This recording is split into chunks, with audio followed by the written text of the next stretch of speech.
एएनएल में आपका स्वागत है। आज हमारे बीच में जनवादी पार्टी के राष्ट्रीय अध्यक्ष डॉक्टर संजय सिंह जी मौजूद हैं।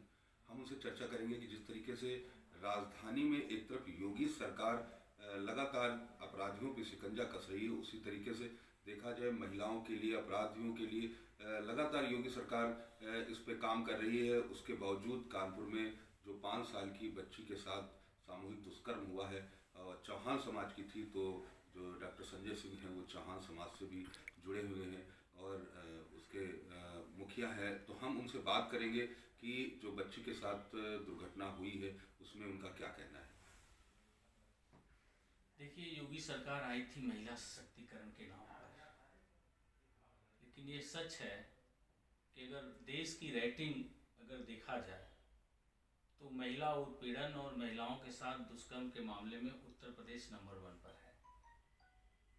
और योगी सरकार कह रही है कि हम लाइन ऑफ ऑर्डर को मेंटेन किए हैं, लेकिन सबसे ज़्यादा कस्टोडियल डेथ इस सरकार में हुई है।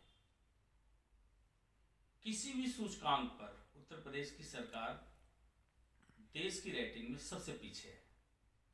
और जिस तरह से एक 5 साल की बच्ची के साथ वहाँ के गुंडों ने हैवानियत किया है और अपराधी एक अभी तक फरार है, तो योगी सरकार कैसे कह रही है कि हम शासन को चुस्त दुरुस्त रखें। जिस शासन व्यवस्था में रैपिस्ट 5 दिन हो गया अभी पुलिस के पकड़ से बाहर है, तो यह माना जाएगा कि पुलिस सही ढंग से काम नहीं कर रही है। और इसको लेकर के जनवादी पार्टी और समाजवादी पार्टी के लोगों में काफ़ी आक्रोश है।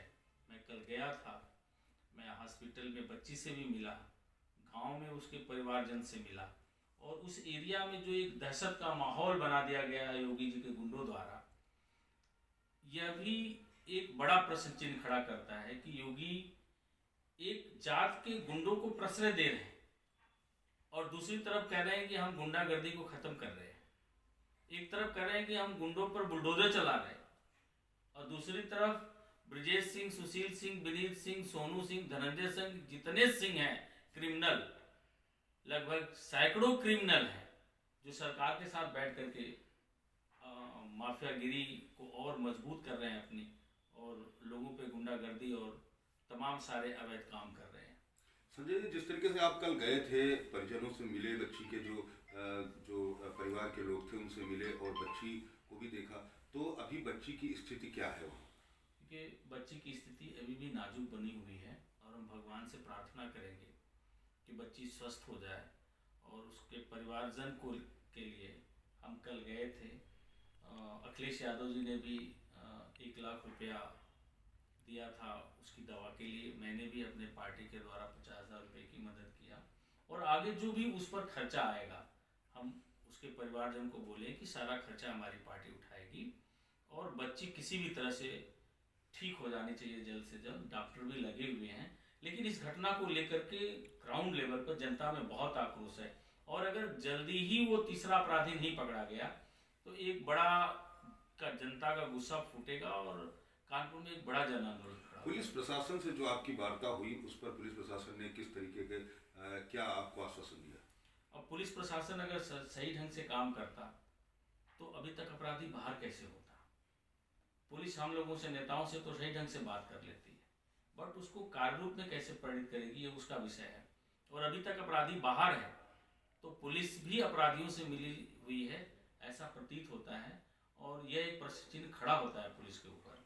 और जल्द ही हम कह कर के आए, कल एसपी से भी मेरी बात हुई, वहाँ के सीओ से भी बात हुई, थानाध्यक्ष से भी बात हुई, और सबने मुझे कहा था कि आज एक दिन का समय दीजिए, हम गिरफ्तार कर लेते हैं। और अगर नहीं हुआ तो मैं कह के आया हूँ कि 2 दिन के बाद फिर सड़कों पर लोगों का गुस्सा फूटेगा और लाइन ऑफ ऑर्डर फिर मेंटेन करना सरकार को मुश्किल हो जाएगा। जो अपराधी हैं उनके बारे में थोड़ा सा अब जो हमारे दर्शक देख रहे हैं उनको जानकारी दें कि अपराधी किस टाइप के हैं और कहाँ से जुड़े हुए हैं। देखिए, सच तो ये है कि योगी सरकार में उनके जो लोग हैं आज वो थाने पे बैठ करके दलाली कर रहे हैं, और गुंडे प्रवृत्ति के लोग जिनका क्राइम हिस्ट्री है वे लोग थाना अध्यक्ष के साथ बैठ करके जनता से धन उगाही कर रहे हैं और जनता के बीच दहशत का माहौल पैदा किए हुए हैं। तो ये जो उपद्रवी, ये जो दुष्कर्मी है, ये सब योगी जी के समाज से जुड़े हुए लोग हैं और यही कारण है कि वो अभी तक बचे हुए हैं। अगर यही घटना, यही कृत्य किसी भी दूसरी जात का व्यक्ति के द्वारा किया गया होता तो अब तक उसके घर पर बुलडोजर चल जाता। योगी जी का बुलडोजर उन दुष्कर्मियों के घर पर कब चलेगा? अगर ये नैतिक होते तो अब तक उनके घरों पर बुलडोजर चल जाना चाहिए था। जो इस तरह का कुकृत्य किया है, इससे बड़ा जघन्य अपराध क्या हो सकता है? आपका क्या कहना है कि जो ऐसी 5 साल बच्ची के साथ जो दर्दनाक घटना हुई है, इसमें आपका क्या कहना है कि अपराधियों के साथ क्या करना चाहिए?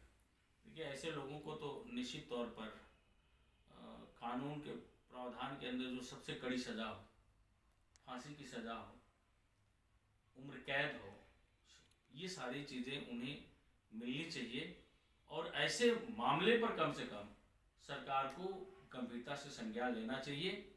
लेकिन ऐसे मामले में भी जाति देखी जा रही है, यह बहुत बड़ा दुर्भाग्य है समाज का।